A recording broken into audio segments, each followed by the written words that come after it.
Nous sommes très heureux aujourd'hui donc de fêter la 10e édition des Inuit Days.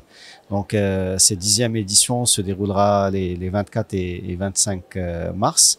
Et puis en fait depuis 2012 nous organisons cet événement autour de thématiques d'actualité donc qui traitent de l'innovation, notamment l'agritech, la civic tech, la fintech. Et puis cette année, c'est l'occasion de traiter d'une thématique importante qui est le futur de l'e-commerce. Alors, nous allons accueillir en fait avec nous plusieurs experts dans le domaine, donc au niveau national et international, pour justement débattre de l'actualité de ce domaine et aussi des innovations et des opportunités qui s'ouvrent à la start-up et aux jeunes entrepreneurs dans ce domaine. Donc cet événement, il est placé dans le programme d'accompagnement à l'innovation de Inuit. Donc c'est un programme Inuit Innove, dans lequel on trouve plusieurs initiatives d'accompagnement et de promotion de l'économie numérique. Et d'accompagnement à la start-up pour faire de la croissance, et se développer.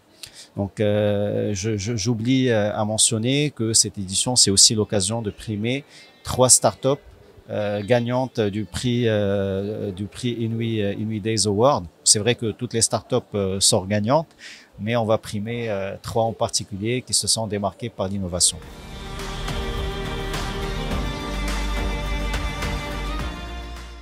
Ben en fait, en termes de tendance, c'est très clair. C'est-à-dire que aujourd'hui, il y a plusieurs produits qui étaient vraiment qu'on ne pensait pas pouvoir acheter, pas pouvoir, mais qu'on ne pensait pas acheter en ligne, qui sont devenus une banalité via le panier électronique.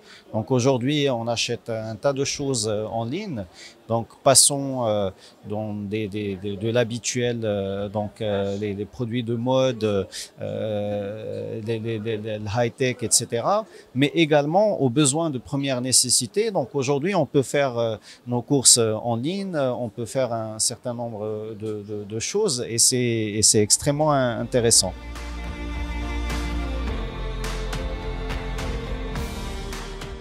En fait, l'e-commerce s'est imposé comme une solution avec la pandémie. Donc, et il a permis à plusieurs business de continuer à fonctionner. Il a également permis à plusieurs entrepreneurs de sauter le pas. Mais également, c'est un domaine où la start-up marocaine est le double d'ingéniosité pour justement rapprocher les consommateurs des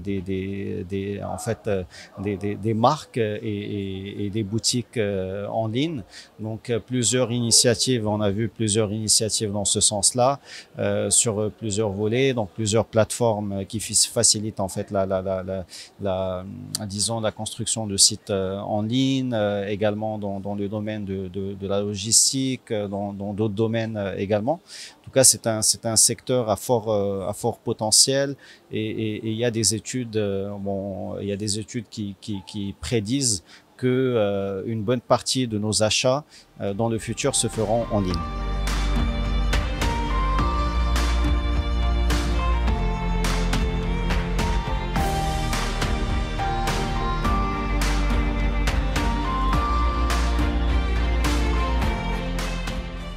Le Maroc a fait de gros progrès dans le domaine du digital. Il se trouve que je suis ça depuis de nombreuses années, à la fois avec des écoles de code, avec des événements, avec des incubateurs, aussi avec des data centers en général.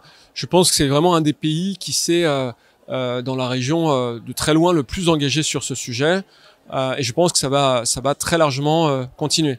C'est aussi intéressant de voir que finalement, il y a une classe moyenne au Maroc et donc qui a emporté les enjeux de e-commerce.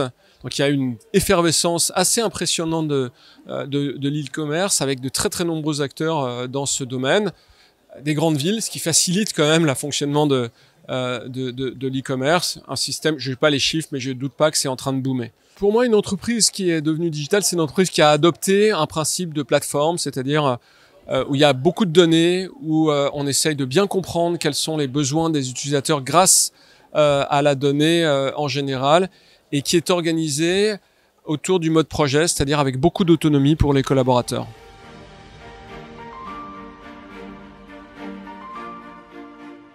On voit avec la crise du Covid que les supply chains ont été quand même bien mises à l'épreuve, qu'elles ont rompu dans de très nombreux cas, ce qui crée entre autres de l'inflation.